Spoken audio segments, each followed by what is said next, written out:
Bismillah, assalamualaikum warahmatullahi wabarakatuh. Innal hamdalillah nahmaduhu wa nasta'inuhu wa nastaghfiruh wa na'udzu billahi min shururi anfusina wa min sayyiati a'malina. Man yahdihillahu fala mudilla lahu wa man yudlil fala hadiya lahu. وأشهد أن لا إله إلا الله وحده لا شريك له وأشهد أن محمدا عبده ورسوله لا نبي ولا رسول بعده. قال الله تعالى في القرآن الكريم يا أيها الذين آمنوا اتقوا الله حق تقاته ولا تموتن إلا وأنتم مسلمون. يا أيها الناس اتقوا ربكم الذي خلقكم من نفس واحدة وخلق منها زوجها وبث منهما رجالا كثيرا ونساء واتقوا الله الذي تساءلون به والأرحام إن الله كان عليكم رقيبا. يا أيها الذين آمنوا اتقوا الله وقولوا قولا سديدا يصلح لكم أعمالكم ويغفر لكم ذنوبكم ومن يطع الله ورسوله فقد فاز فوزا عظيما. فإن أصدق الحديث كتاب الله وخير الهدي هدي محمد صلى الله عليه وآله وسلم وشر الأمور محدثاتها فإن كل محدثة بدعة وكل بدعة ضلالة وكل ضلالة في النار. اللهم صل وسلم وبارك على نبينا الرحمة المهداة محمد صلى الله عليه وآله وسلم. Jemaah yang dirahmati Allah Subhanahu wa taala, kita bersyukur kepada Allah Subhanahu wa taala di pagi hari ini ternyata masih ada dari hamba-hamba Allah yang memanfaatkan waktu untuk zikrullah dan talabul ilmi. Kita bersyukur kepada Allah yang demikian ini untuk menjadikan tambahan keimanan dan ketakwaan kepada Allah Subhanahu wa taala. Karena tidaklah seorang mukmin yang menjadikan hidupnya berfaedah melainkan mengisi waktu luang atau mengisi dan menyempatkan waktu untuk talabul ilmi, untuk menuntut ilmu. Dan untuk menuntut ilmu ini membutuhkan as-sabr wal istiqamah, kesabaran dan istiqamah.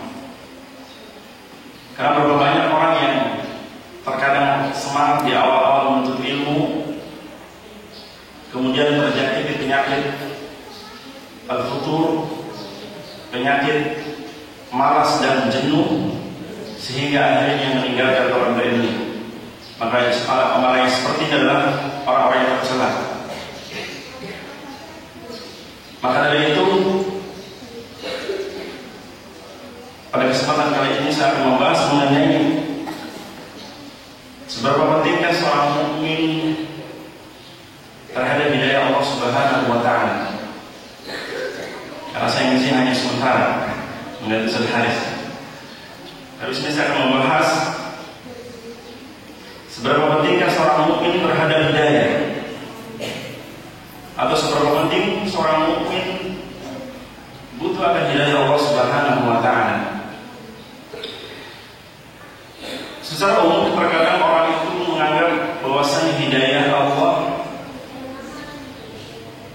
itu bagi orang-orang yang di luar Islam menginginkan Islam, itu hidayah. Atau orang memahami bahwasanya hidayah itu bagi orang-orang yang belum masuk Islam. Jadi orang Islam butuh hidayah. Terkadang image atau pemahaman kaum muslimin kebanyakan seperti ini. Jadi kalau orang sudah berislam berarti sudah mendapat hidayah, jadi nggak perlu risau.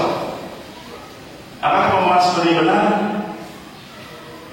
Apakah orang muslim yang sudah berislam tidak butuh hidayah? Maka jawabannya sangat-sangat butuh. Kalau seorang muslim mukmin butuh akan hidayah. Bahwa setiap tarikan nafas kita, kalau karena hidayah Allah akan menjadikan tarikan nafasnya tidak berfaedah sedikit insya Allah Subhanahu wa ta'ala.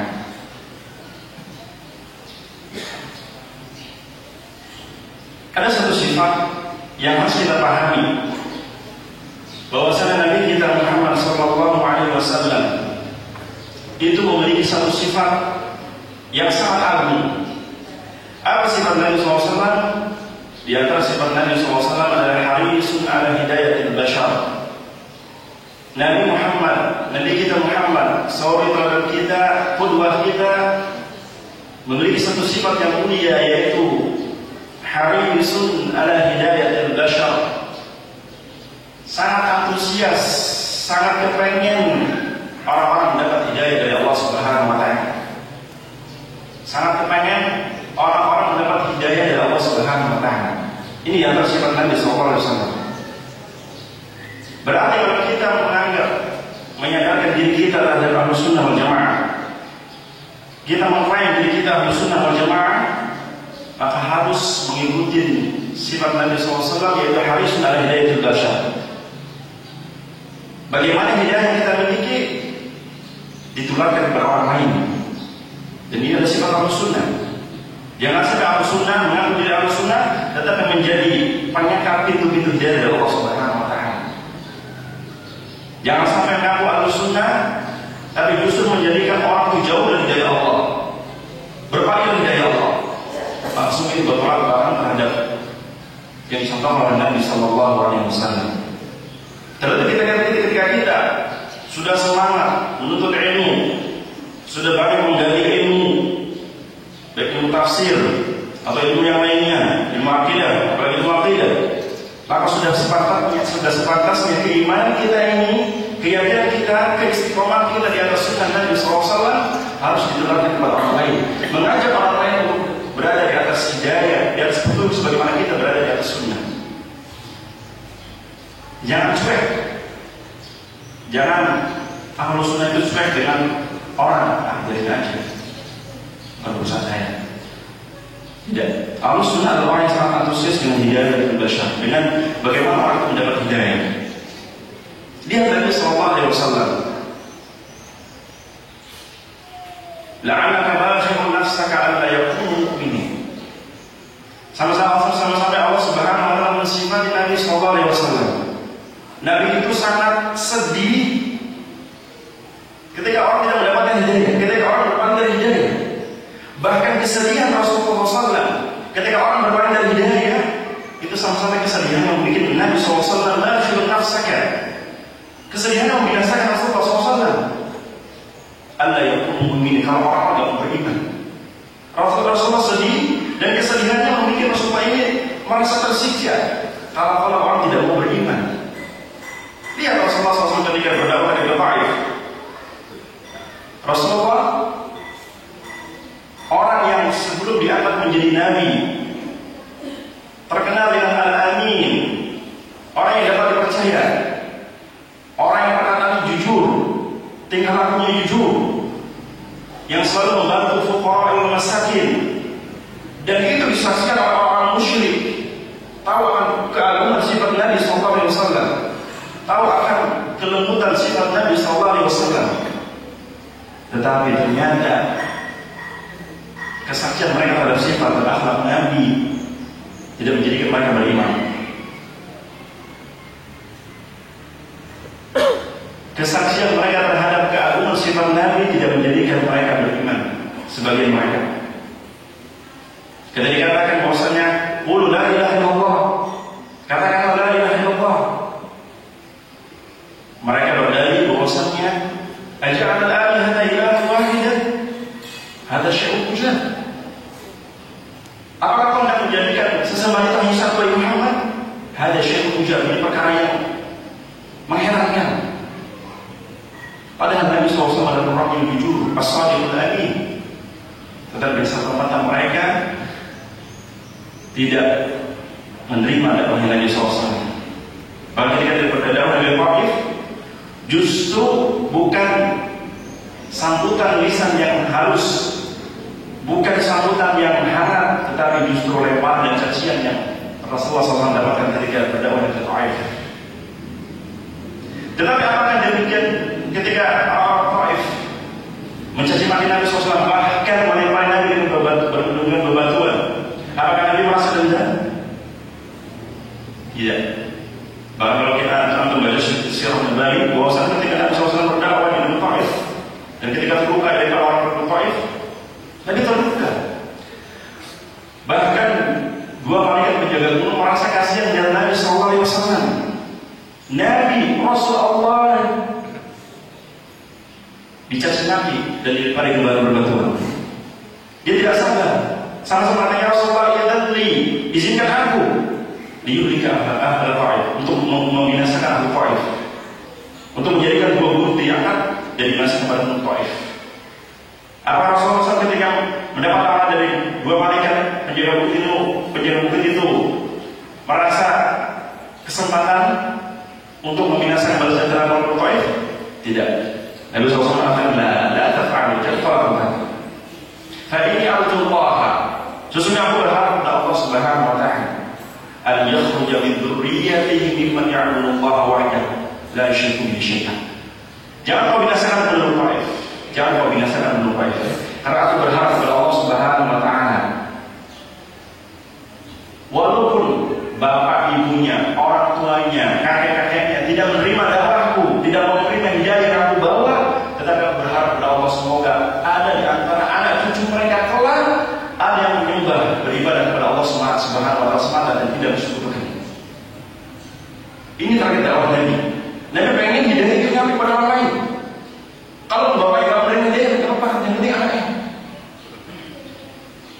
Kalau seandainya Nabi SAW dulu mungkin mengiyakan tawaran dua malaikat penjaga bukit, mungkin tidak ada keturunan dari orang-orang Taif yang beribadah kepada Allah Subhanahu wa taala. Ini menunjukkan bahwa Nabi SAW haris ala hidayah basyar, antusias pengen jadi nyampe kepada orang lain. Bahkan sedih Rasulullah SAW ketika orang-orang beribadah di hidayah. Lihat Nabi SAW ketika Nabi SAW melihat pamannya Abu Thalib, paman yang sangat dia cintai, saudara bapaknya, dan paman yang selalu terdepan menjaga dan membela dakwah Nabi SAW sedangkan ia masih musyrik. Orang yang sangat membela dakwah Nabi SAW dan dia masih musyrik, bukan pada agama Nabi kita Muhammad SAW. Ketika dia penghujung hayatnya, ketika di akhir wafatnya, Rasulullah SAW merasa kasihan dengan pamannya. Seluruh umurnya untuk membela dakwah Nabi SAW, tetapi dia belum mau menerima hidayah ini, belum mau masuk ke hidayah Allah yang dibawa oleh Nabi SAW untuk seutuhnya di atas agama Islam. Nabi sedih. Maka ketika menjelang wafatnya, Nabi SAW mengatakan, ya ammi, qul la ilaha illallah, kalimatun uhajjuka biha indallahi yaumil qiyamah.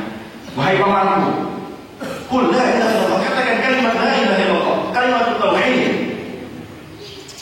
Kalimat uhajju bihi laka indallahi yaumil qiyamah. Kalimat ini akan menjadikan aku berhujjah kelak hari kiamat di sisi Allah Subhanahu wa taala.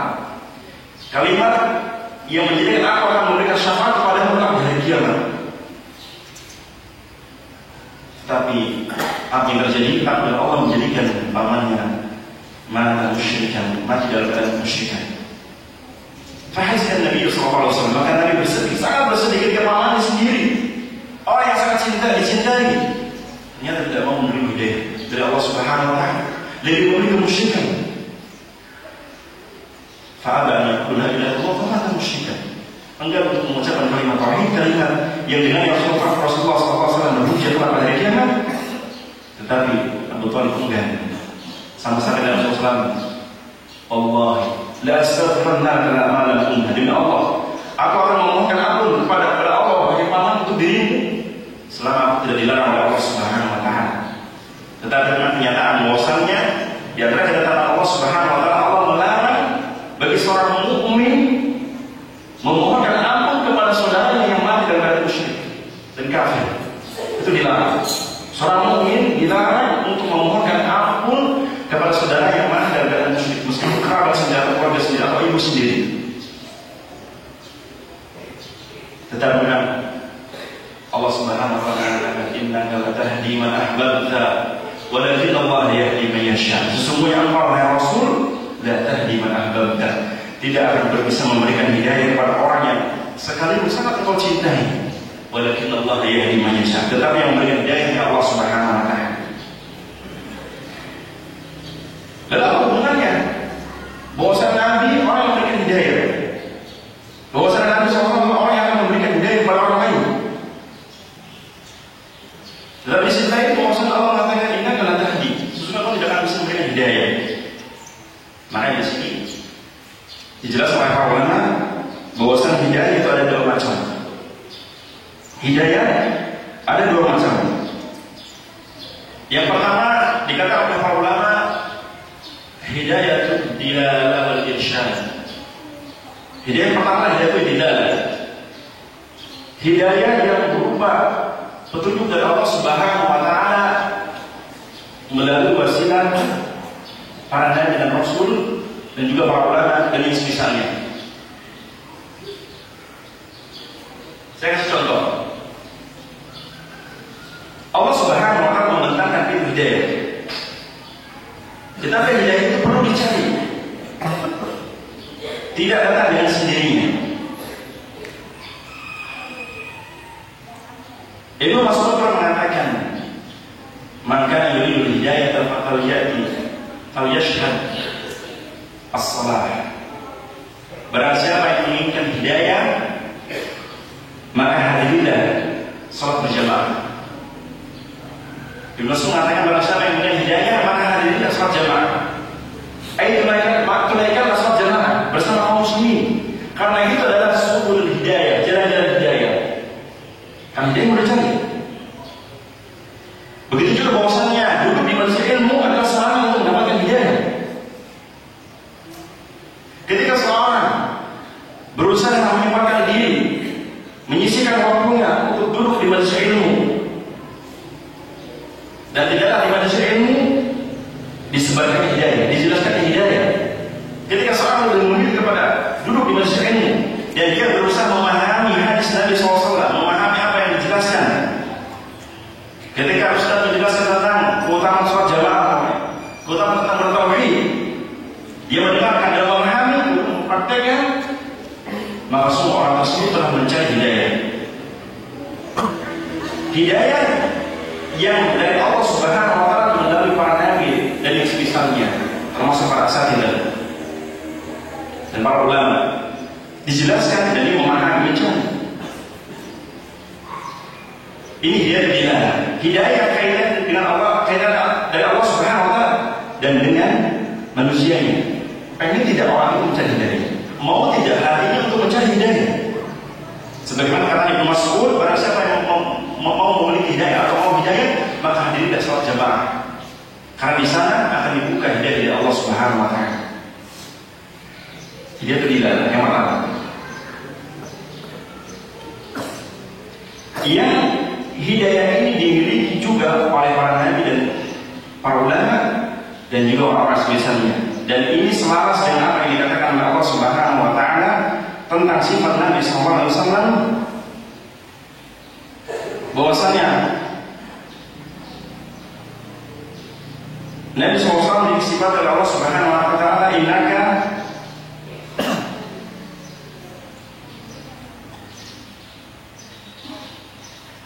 bahwasanya Nabi SAW disifat oleh Allah Subhanahu wa taala wa innaka latahdi ila siratal mustaqim. Wa innaka latahdi ila siratal mustaqim. Sesungguhnya engkau wahai Rasul latahdi, orang yang sungguh menunjukkan, memberikan hidayah ila siratal mustaqim, kepada jalan yang lurus, kepada jalan hidayah. Sesungguhnya engkau wahai Rasul kata Allah latahdi, orang yang dapat memberikan hidayah ila siratal mustaqim, terhadap jalan yang lurus. Dan ini disebutkan Allah dalam surah Asy-Syura ayat 52. Menunjukkan bahwasanya para nabi, para ulama dan orang-orang yang semisalnya dapat memberikan hidayah, tetapi hidayah dilalah, hidayah berupa petunjuk. Istilah Jawanya menunjuk, atau istilahnya nuntun. jelaskan. Perkara Allah tidaknya, maka urusan orang yang jelaskan dengan Allah Subhanahu wa Ta'ala. Seperti saya jelaskan tentang hidayah. Perkara bapak-bapak, ibu-ibu mau dengerin apa tidaknya, maka itu urusan jalan dengan Allah Subhanahu wa Ta'ala. Ketika jenengan memilih jalan hidayah, apa yang didengar, maka akan ada hidayah yang kedua. Dan ini akan dijelaskan kita yang kedua. Pilihan.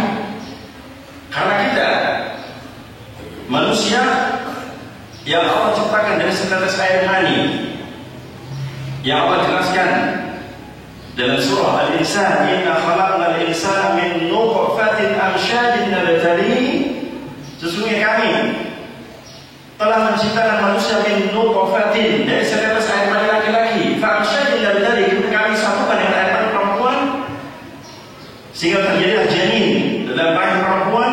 Kemudian Allah menyempurnakan penciptaan perempuan, faja'alnahu sami'an basira. Allah jadikan penciptaan manusia yang sempurna itu dengan sami'an basira. Allah berikan pendengaran dan penglihatan. Tujuannya apa? Tujuan untuk bisa memilih, tujuan untuk bisa khiyar, mana yang baik, mana yang buruk, memilih mana yang baik, mana yang buruk, memilih mana jalan hidayah, memilih mana jalan sesat. Makanya kita berbeda dengan makhluk-makhluk yang lainnya. Laqad khalaqnal insana fi ahsani taqwim. Laqad khalaqnal insana fi ahsani taqwim. Allah sempurnakan penciptaan kita dengan penglihatan, pendengaran yang tujuan untuk bisa memilih mana jalan-jalan hidayah dan mana jalan-jalan kesesatan. Ketika Allah Subhanahu wa Ta'ala katakan bahwa memang hidup ini adalah pilihan. Yang mau memilih jalan hidayah, monggo. Yang mau memilih jalan kesesatan, monggo. Tidak ada paksaan. Tetapi ada akibatnya. Allah Subhanahu wa Ta'ala katakan, "Faman syaa'a falyu'min wa man syaa'a falyakfur." Barang siapa yang mau beriman, silakan beriman. Wa man syaa'a falyakfur, wa man syaa'a falyu'min wa man syaa'a falyakfur.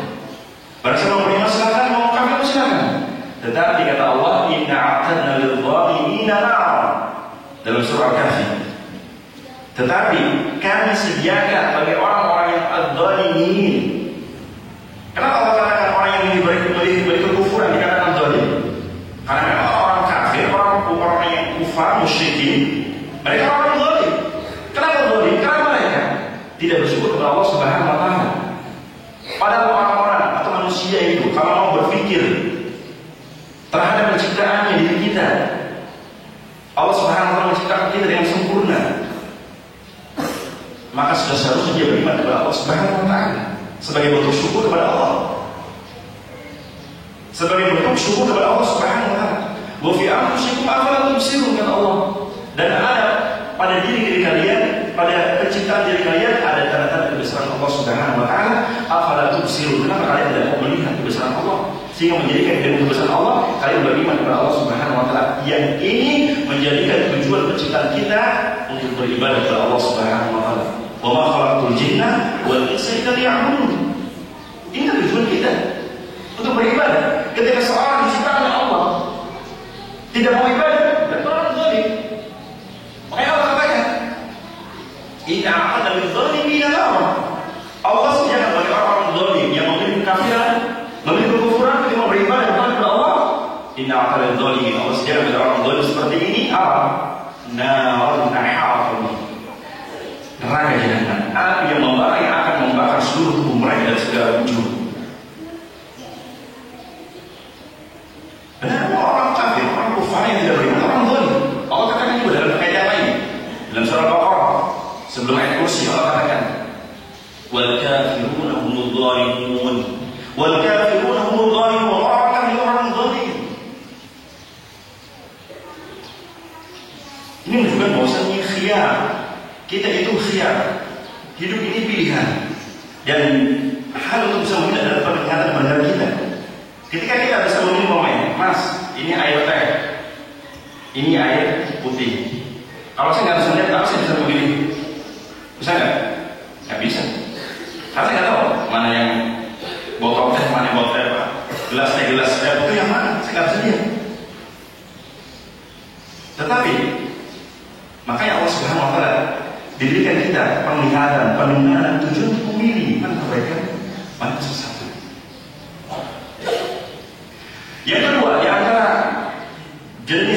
Bentuk hidayah itu adalah hidayah taufik. Hidayah taufik.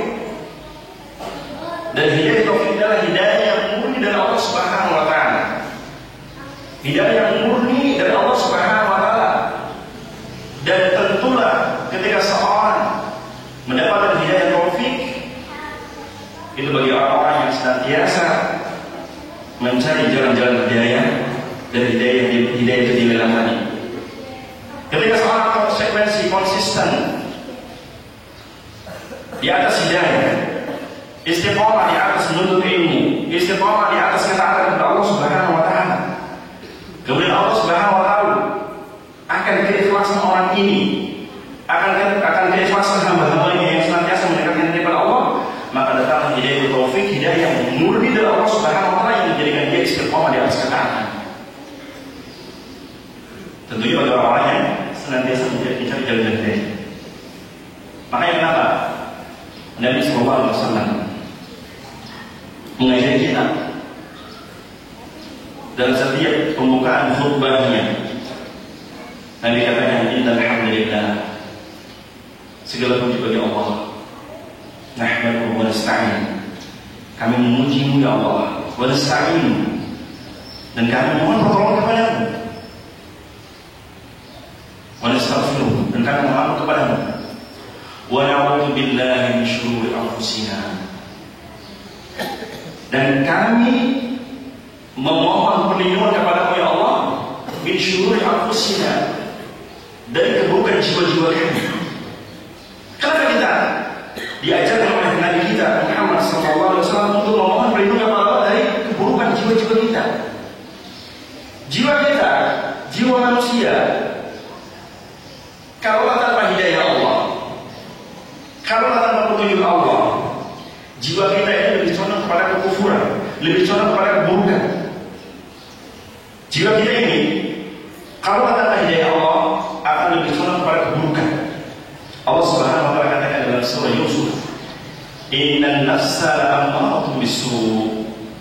Innan nafsa la'ammaratun bisu'. Sesungguhnya jiwa ini, sesungguhnya jiwa itu kata Allah, la'ammaratun bisu'. Sungguh lebih condong kepada perbuatan buruk. Jiwa kita, kalau tanpa hidayah Allah, akan lebih condong kepada perbuatan buruk. Dan ini dijelaskan oleh Allah, innan nafsa la'ammaratun bisu'. Sesungguhnya jiwa ini lebih condong kepada keburukan. Illa rahmatullahi, kecuali yang dapat Allah, kecuali yang dari hidayah Allah. Makanya Rasulullah mengatakan kepada kita, wa na'udzu billahi min syururi anfusina, kami mohon kepada Allah, berlindung kepada Allah dari keburukan jiwa-jiwa kami, jiwa-jiwa yang mungkin ketika memiliki sesuatu tanpa hidayah dari Allah Subhanahu wa taala, wa sayyi'ati a'malina, dan kami mohon kepadamu, memohon perlindungan kepada ya Allah dari kejelekan, keburukan amal-amal perbuatan kita. Karena amal perbuatan kita yang itu adalah bersumber dari jiwa kita. Ketika kita beramal dari jiwa kita, ketika jiwa ini tidak diberikan hidayah, tidak mengikuti hidayah, maka otomatis amal-amal kita tidak akan mengikuti hidayah. Menyusul yang mesti wasiat yang lain, kita kepada Allah mohon perlindungan dari keburukan amal-amal kita. Kemudian Allah, kemudian Rasul katakan, faman yahdihillahu fala mudilla lahu, maka barang siapa yang Allah berikan hidayah, fala mudilla, wa may yahdihillahu fala mudilla, barang siapa yang Allah berikan hidayah, hidayah itu taufik, tentunya di sini hidayah yang merupakan istiqomah, fala mudilla, maka tidak ada seorang pun yang dapat menyesatkan orang tersebut. Ketika Allah memberikan hidayah taufiknya kepada seorang hambanya, maka tidak ada seorang pun yang dapat menyesatkan orang tersebut. Tentunya ketika orang ini lebih memilih hidayah, lebih memilih hidayah sehingga Allah memberikan hidayah taufiknya. Wa man yudlilhu fala hadiya lahu, kata Rasulullah. Dan barang siapa yang Allah sesatkan hamba-hambanya, fala hadiya lahu, maka tidak ada seorang pun yang dapat memberikan hidayah kepada orang tersebut, meskipun seluruh manusia berkumpul untuk memberikan hidayah kepada satu orang. Maka kita tidak balik. Nabi, seorang Nabi tidak bisa memberikan hidayah kepada pamannya, pada paman orang yang terdepan berdakwah Nabi SAW. Tetapi Nabi tidak bisa memberikan hidayah. Tidak apa? Hidayah taufik dari Allah Subhanahu. Makanya kata Allah, innaka la tahdi ila siratal mustaqim. Sesungguhnya Allah Rasul adalah orang yang memberikan hidayah kepada jalan yang lurus. Tetapi hidayah tidak. Adapun hidayah taufik, maka ini pun dari Allah. Makanya Allah katakan, innaka la tahdi man ahbabta. Sesungguhnya Allah Rasul tidak akan bisa memberikan hidayah kepada orang yang meskipun satu kau cintai. Walakin Allah yahdi man yasha. Tetapi Allah memberikan hidayah apa yang Dia inginkan. Ini dari hidayah itu at-taufiq. Hidayah at-taufiq. Jadi seorang muslim, orang yang sudah beriman, bahkan orang yang sudah beriman dan mengenal sunnah dari atas sunnah, itu harus meminta kepada Allah Subhanahu wa Ta'ala untuk ditetapkan di atas hidayah. Nabi kita Muhammad SAW mengajar kita untuk senantiasa berdoa kepada Allah Subhanahu wa Ta'ala. Allahumma inni as'aluka al-huda wal tuqa wal 'afaf wal ghina. Nabi kita mengajar siapa? Mengajar orang kafir atau mengajar orang beriman? Mengajar orang beriman. Nabi katakan, Allahumma ya Allah, inni as'aluka al-huda. Sesungguhnya aku memohon kepadamu ya Allah al-huda, petunjuk, keistiqomahan, wal tuqa, dan juga tentang ketakwaan ya Allah. Kami ingatkan kepada jiwa kami, jiwa yang senantiasa bertakwa kepada Allah Subhanahu wa Ta'ala di atas hidayah. Makanya kan Nabi SAW mengajar kita di awal doanya, ini as'aluka al-huda. Aku memohon hidayah, petunjuk dulu. Setelah itu buat tuqa, memohon ketakwaan, memohon jiwa yang bertakwa kepada Allah Subhanahu wa Ta'ala di atas hidayah. Wal 'afaf wal ghina, memohon kesucian hati kita, kebersihan jiwa kita, memohon kepada Allah Subhanahu wa Ta'ala. Karena ketika jiwa ini bersih, maka akan lebih mudah untuk menerima hidayah. Ketika jiwa ini kita kotor, maka akan sulit untuk menerima hidayah Allah Subhanahu wa Ta'ala. Karena dia katakan, Allahumma inni as'aluka al-huda wal tuqa wal 'afaf wal ghina. Yang keempat adalah, ya Allah, aku mohon kepadamu al-ghina, merasa cukup dengan nikmat-nikmat yang Kau berikan kepada kami. Karena jiwa ini, jiwa kita, kalau tanpa hidayah Allah, kalau tanpa ketakwaan, jiwa kita akan rakus. Demi Allah rakus jiwa kita. Makanya Nabi pun dalam doa yang lain mengajar kita, Allahumma inni a'udzubika min nafsin la tashba'. Dalam doa yang lain, Nabi mengajar kita, ya Allah, aku berlindung kepadamu dari jiwa yang tidak pernah merasa puas. Ya Allah, kami mohon kepadamu dari jiwa yang tidak pernah merasakan puas. Karena jiwa kita kalau tanpa hidayah Allah, kalau tanpa ketakwaan, kalau tanpa kesucian, jiwa kita yang rakus, nggak akan pernah merasa puas. Makanya penting seorang mukmin untuk memohon hidayah kepada Allah Subhanahu wa Ta'ala. Selalu dalam sholat memohon hidayah kepada Allah Subhanahu wa Ta'ala. Bahkan Nabi kita juga memohon, mengajar kita dalam doa yang lain, dan doa yang ma'fur. Doa ini masyhur, yang muqallibal qulub, tsabbit qulubana 'ala dinik. Ya Allah, Engkaulah yang membolak-balikan hati. Tsabbit qulubana 'ala dinik. Tetapkan hati kami di atas agama. Tetapkan hati kami di atas agama. Wa ya musarrifal qulub. Dan ya Allah, Engkaulah yang membolak-balikan hati. Maka tetapkan hati kami di atas kata-Katamu. Kenapa kita berdoa kepada Allah Subhanahu wa Ta'ala? Kenapa Nabi kita Muhammad SAW mengajari kita untuk berdoa seperti ini? Kenapa? Karena jiwa kita, hati kita ini selalu bolak-balik. Anda tahu nggak? Atau pernah dengar penjelasan bos? Kenapa hati dalam bahasa kita, bahasa Arabnya apa? Apa? Siapa yang tahu? Apa? Fuad. Yang mana? Yang sesuai dengan qalb apa? Qalb. Bukan kalbun ya, qalbun pakai qaf. Kalau kalbun artinya anjing. Qalbun. Qalbun, hati ini, ya bahasa kita hati, itu qalbun dalam bahasa Arab. Qalbun dalam bahasa Arab, kalau diterjemahkan bahasa Indonesia bukan hati, tetapi jantung. Qalbun dalam bahasa Arab, kalau diterjemahkan yang pas dalam artian sesuai makna letternya adalah artinya jantung. Hati dalam bahasa Indonesia kalau diterjemahkan bahasa Arab itu namanya kabid, al-kabid, hati, liver. yang ada pada ayam, ya, sapi dan sebagainya, yang bentuknya orang apa? Itu hati berbahasa kita. Kalau bahasa Arab itu bukan qalbu, tapi apa? Kabid, al-kabidu, kaf, apa? Ba dan kabidu, kabidu. Tetapi yang maksud hati, ya Allah, tetapkan hati kami. Maksudnya apa? Jantung.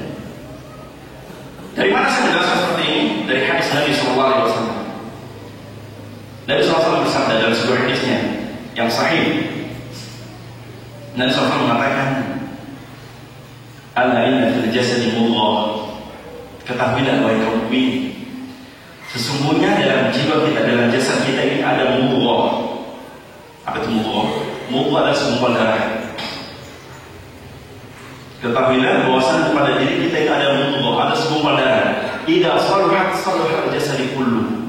Idza saluhat al-jasadi kullu. Apabila segumpal darah ini baik, maka baiklah seluruh tubuh. Wa idza fasadat al-jasad kullu. Apabila rusak segumpal darah ini, maka rusaklah seluruh tubuh. Ala wa hiyal qalbu. Ketahuilah yang dimaksud segumpal darah itu kata Rasul al-qalbu, yaitu jantung. Jantung fungsinya apa? Untuk mentransfer darah dari jantung ke seluruh anggota. Kalau jantungnya rusak, apa yang terjadi? Bapak pernah tahu orang yang stroke? Penyebab orang stroke apa? Karena darahnya, karena jantungnya. Makanya kalau saya baca dari ilmu herbal, bahwasannya jantung ini, atau orang yang stroke, atau orang yang kena serangan jantung, dan semisalnya, kalau orang tersebut kuat jantungnya, kokoh jantungnya, biasanya lari ke anggota tubuh. Apa namanya? Shalal. Shalal itu mati sebelah, lumpuh sebelah, lumpuh sebagian. Atau tangannya ini hidup tapi ini nggak bisa apa-apa. Kenapa? Karena darah tidak terisi, tapi jantung masih kuat. Tetapi ketika jantungnya lemah, apa yang terjadi? Langsung mati.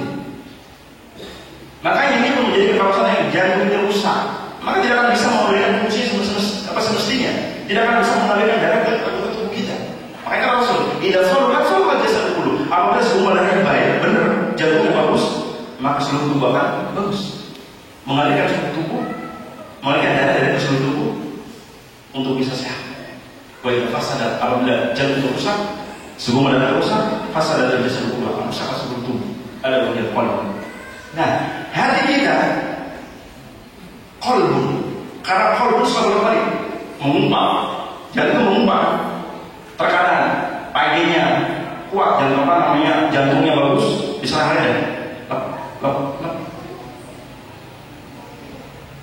Karena hati juga, makanya hati kita dikatakan qalbun, karena hati kita itu selalu berbalik. Kita terkadang ketika pagi semangatnya minta ampun dari ibadah, tetapi ketika sore hari terkadang apa? Malas minta ampun. Apa yang malas? Tubuh kita bukan hati ini. Karena hidayah itu tempatnya di hati, bukan di tangan, bukan kepala, tapi di hati, di jantung ini. Hidayah itu tempatnya di hati. Sebagai pemilik juga kesesatan tempatnya di hati. Maka ketika hati lembut, ketika hati ini lurus, ketika hati ini bersih, maka mudah untuk menerima nasihat.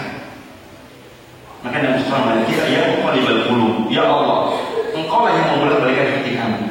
Ada sebuah disebutkan bahwasanya inna quluba bani Adam ala asabi ar-Rahman, ada sebuah diskusi bahwasanya semuanya hati-hati manusia itu berada di atas genggaman dua jari ar-Rahman, itu jari Allah Subhanahu wa taala. Sesungguhnya hati-hati manusia itu pada dua genggaman jari-jari ar-Rahman, jari Allah Subhanahu wa taala. Menunjukkan bahwasanya yang menguasai hati ini bukan kita, tapi Allah Subhanahu wa taala. Makanya sangat penting dan sangat harus bagi seorang mukmin untuk minta istiqomah di atas hidayah Allah Subhanahu wa taala. Ya muqallibal qulub, wahai Allah, Engkau yang membolak-balikan hati kami, tsabbit qulubana, tetapkan, jadikan ajak hati kami pada dini, di atas agama, di atas hidayah.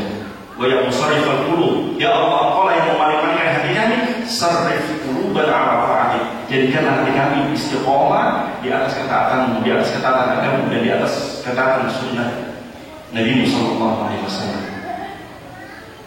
Berarti dari penjelasan yang saya jelaskan, orang mukmin dan orang yang sudah mengenal sunnah bukan berarti nggak lagi butuh minta petunjuk dari Allah, bahkan sangat butuh. Kalau langsung saya yang berbicara, antum yang mendengar. Bahkan Nabi kita Muhammad SAW orang yang sangat-sangat dalam berdoa sedang meminta hidayah dari Allah Subhanahu Wa Taala. Karena buat apa kalau kita sering ikuti pengajian, tapi hati ini masih keras? Akankah berfaedah nasihat? Nggak berfaedah. Makanya kenapa? Tujuan kita belajar, tujuan kita mencari hidayah untuk melembutkan hati ini. Jangan sampai keras, sehingga dia menjadikan diri kita kalau kita lembut, menjadikan diri yang kita miliki bisa sampai ke orang lain. Dan itu sifat yang dimiliki oleh Nabi SAW, karena hati yang lembut. Bagi dia Umar bin Khattab radhiyallahu anhu,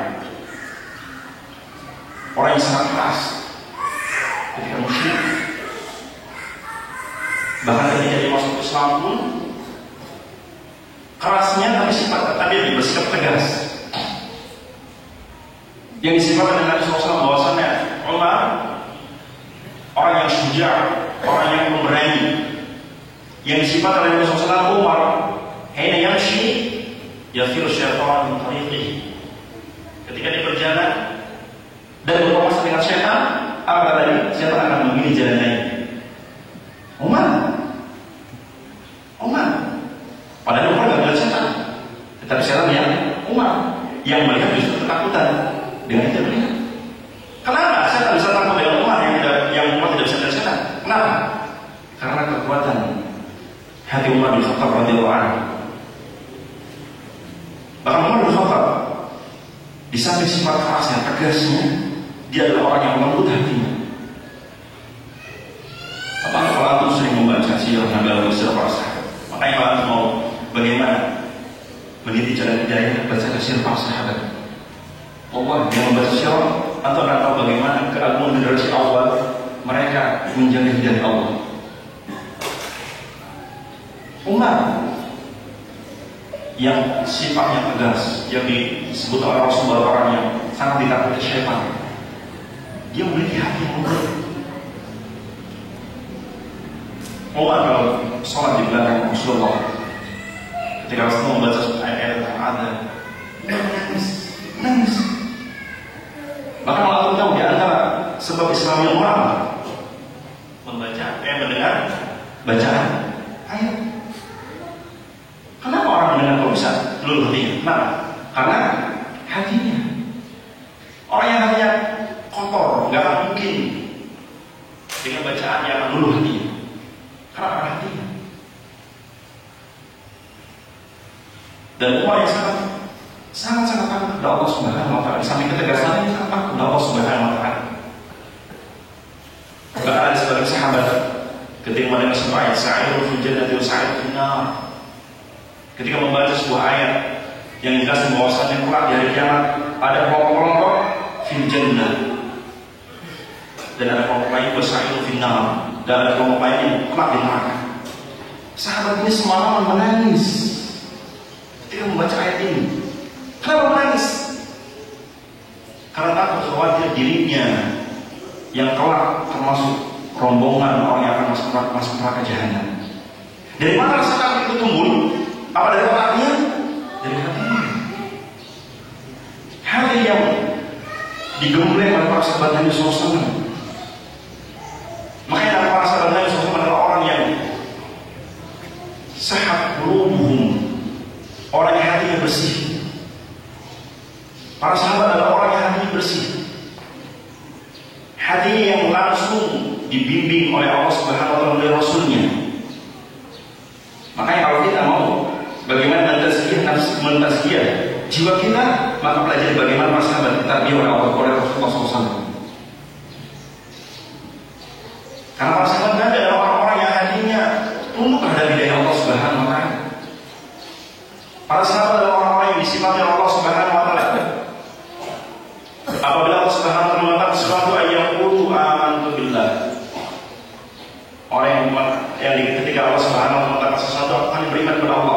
sami'na wa ata'na, kami dengar dan kami taati. Ini sifat para sahabat yang langsung diceritakan Allah Subhanahu wa taala, sifat para sahabat. Kenapa para sahabat disebut Allah Subhanahu wa taala? Karena para sahabat langsung dibimbing oleh Allah Subhanahu wa taala yang hatinya bersih. Makanya kalau kita belajar ilmu hadis, kalau antum belajar ilmu hadis,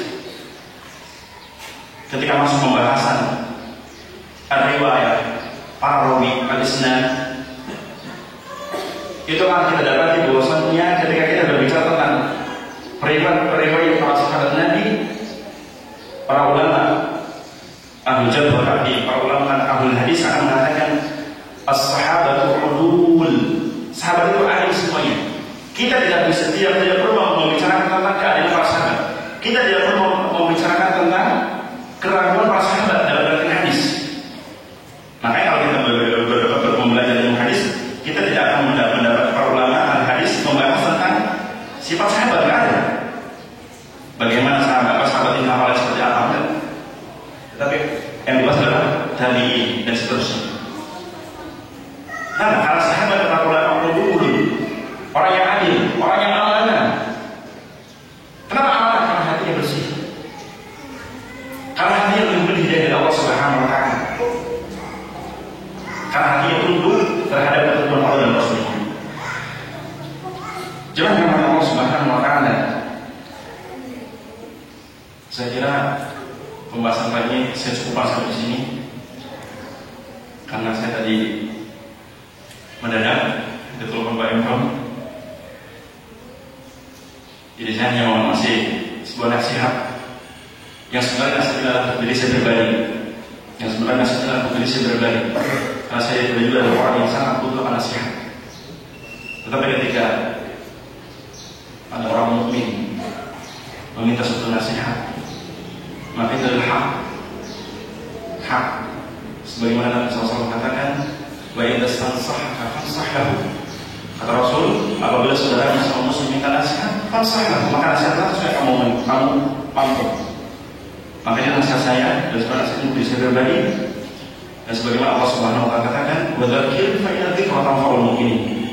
Dan berilah peringatan, berilah nasihat. Sesungguhnya nasihat itu adalah sangat berharga bagi orang yang memiliki keimanan dalam hatinya. Saya cukupkan nasihat kita kali ini. Atau ada pertanyaan? Ada pertanyaan? Kalau ada yang bertanya, satu dua orang. Silakan Pak.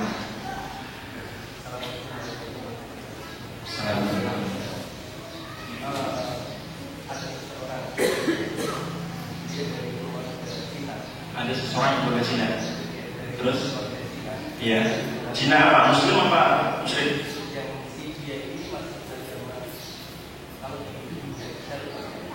Gimana? Buddha. Yang Muslim itu Buddha. Yang ibunya Muslim. Terus? Mamanya Muslim. Ada?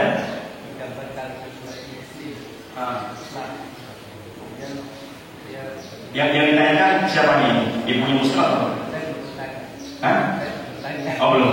Terus. Jadi dalam perbincangan kami di akhir perbincangan kami dia menunjukkan dia ikuti Al-Quran yang ada pertimbangannya. Apakah kita seorang Muslim memberikan Al-Quran dan pertimbangan kepada yang minta itu siapa? Ibunya Muslim kan? Iya. Yang ibunya Muslim. Iya. Yang masih Muslim kan? Yang Muslim. Tujuan untuk? Pertanyaan boleh tidak? Memberikan.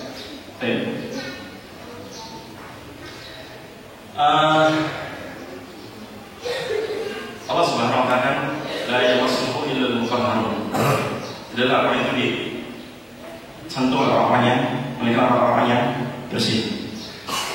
Kalaupun orang tersebut benar-benar antusias untuk belajar Islam, kemudian kita harapkan dengan antusias tersebut dia mau dalam Islam, saya kira kalau memang dia meminta terjemahannya maka nggak mengapa. Tetapi harus jelaskan tentang adab-adab ketika orang membuka mushaf. Tapi saya kira kalau menurut para ulama bahwasannya ketika ada terjemahan saja dengan terjemahannya memang itu mustahab. Tetapi perlu seperti penjelasan dari jenengan orang yang mau ngasih bahwasannya apa itu ada padanya. Nah, tapi kalau seandainya dia pengen antusias dalam Islam, maka alangkah lebih baiknya untuk menghadiri ataupun sedang untuk mendengarkan nasihat dari orang lain yang berilmu. Kalaupun misalnya dia mau tetap membaca, silakan saja. Artinya tidak mengapa saja, tidak mengapa. Kalau kita harapkan hidayah dia atau dia mau menerima hidayah. Karena juga sebagian kaum muslimin atau orang-orang Nasrani yang mereka masuk Islam, terkadang mereka membaca dari terjemahan. Seperti saya punya teman ketika di Jalan Islamiyah, teman dari Amerika Selatan, sebab dia masuk Islam karena dia maksa beli Al-Quran yang terjemahannya bahasa Inggris. Dia baca, dan teman saya itu sudah jadi pastor. Tapi dari Allah dia membaca Al-Quran yang terjemahannya, dan setelah Allah memberikan hidayah, dia masuk Islam dan ketemu dengan saya di Madinah. Alhamdulillah bagus sama. Artinya tadi kalau memang diharapkan dia belum bisa mendapat hidayah, maka tidak cuma apa dikasih, tetapi dengan antum jelaskan tentang adab-adab. Karena dia meminta kan, berbeda kalau dia ingat sendirinya. Nah, tidak ada penjelasan, maka ketika tahu minta kepada jenengan, maka jelaskan bahwa salah satu ada adab-adabnya. Nah, saya kira begini. Ya, artinya gini, tidak ditaruh sembarangan di antaranya. Kemudian seperti halnya orang punya buku kan sembarangan orang. Ya, ini seperti ada yang menghormati apa yang Quran itu ada kalam Allah. Dia ditaruh sembarangan, harus di tempat di tempat yang bersih dan terhormat. Nah, saya kira itu. Yang lain? Kalau tidak ada, silakan. Tidak ada. Subhanallah wa bihamdihi, asyhadu an la ilaha illa anta, astaghfiruka wa atubu ilaik. Allahumma shalli wa sallim ala nabiyyina Muhammad wa ala alihi wa sahbihi ajma'in. Wa akhiru da'wana alhamdulillahi rabbil alamin. Wassalamu alaikum warahmatullahi wabarakatuh.